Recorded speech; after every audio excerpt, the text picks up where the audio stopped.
And it came to pass that the army of Coriantumr did pitch their tents by the Hill Ramah, and it was the same hill where my father Mormon did hide up the records unto the Lord, which were sacred. The Cerro, or Hill Vihia, is a significant landmark located near the Olmec archaeological site of Tres Zapotes, and is only about 30 miles from the hill Sintepec.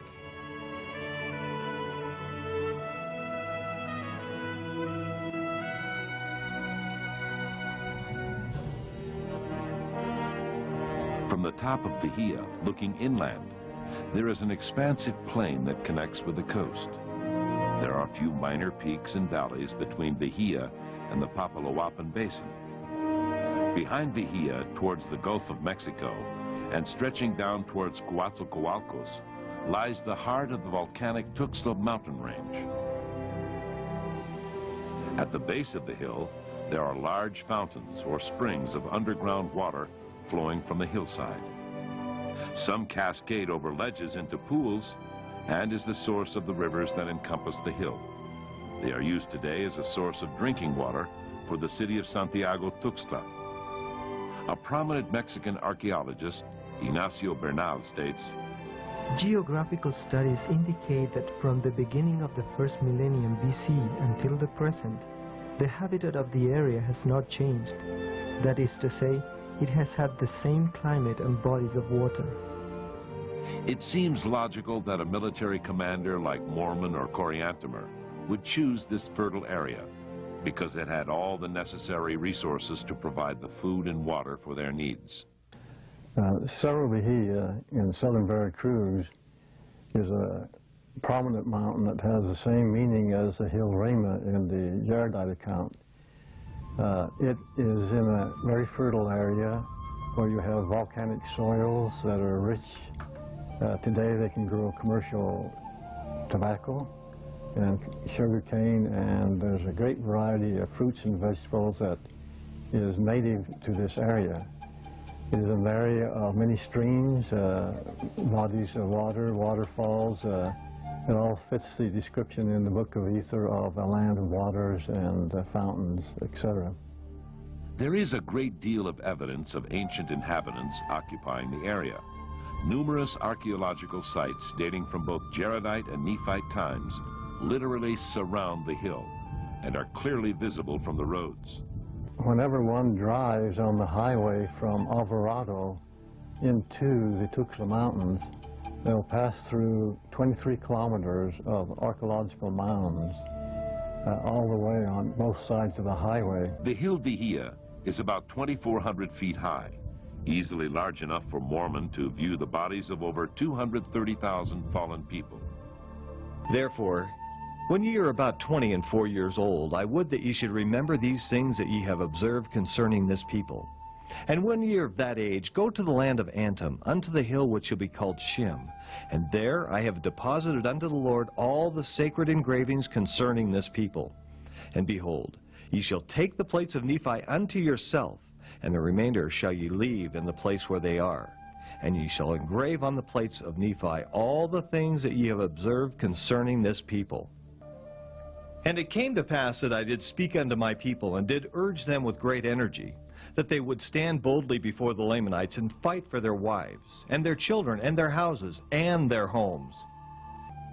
And now I, Mormon, seeing that the Lamanites were about to overthrow the land, therefore I did go to the hill Shim, and take up all the records which Ammoron had hid up unto the Lord. And I, Mormon, wrote an epistle unto the king of the Lamanites, and desired of him that he would grant unto us that we might gather together our people unto the land of Cumorah, by a hill which was called Cumorah, and there we could give them battle. And it came to pass that we did march forth to the land of Cumorah, and we did pitch our tents round about the hill Cumorah. And it was in a land of many waters, rivers and fountains, and here we had hoped to gain advantage over the Lamanites. Therefore I made this record out of the plates of Nephi, and hid up in the hill Cumorah all the records which had been entrusted to me by the hand of the Lord, save it were these few plates which I gave unto my son Moroni.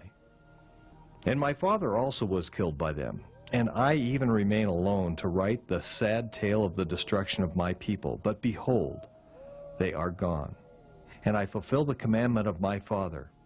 And whether they will slay me, I know not. Therefore I will write and hide up the records in the earth, and whither I go, it mattereth not. And it came to pass that the army of Coriantumr did pitch their tents by the hill Ramah, and it was the same hill where my father Mormon did hide up the records unto the Lord, which were sacred. Most LDS scholars and archaeologists agree that southern Mexico and Central America, or Mesoamerica, are the lands of the Book of Mormon. Ixtlilxochitl's history tells of a people who were giants and came to Mexico having first crossed many lands and waters, from the great tower where the languages became confounded, except their own. Ether chapter 1, verse 33, tells us they came from the Tower of Babel, where the languages were confounded except for Jared and his family. Here is a vast civilization predating the Mayans, long thought to be the oldest civilization in Mexico. It gives the name of the king, it gives his birth date as March 8th, 993 BC. The Cerro, or Hill Bahia, is a significant landmark located near the Olmec archaeological site of Tres Zapotes, and is only about 30 miles from the hill Sintepec. It is an area of many streams, bodies of water, waterfalls. It all fits the description in the Book of Ether of a land of waters and fountains, etc. Numerous archaeological sites dating from both Jaredite and Nephite times literally surround the hill. Way back in 1955, we stopped at one cut and pulled out pottery that dated to 600 BC, just in about 2 minutes' time. This area meets all the major criteria that establishes where it all took place. Criteria such as a written language, archaeological evidence dating to both Jaredite and Nephite times, and geography such as mountains and rivers, matching descriptions found in the Book of Mormon.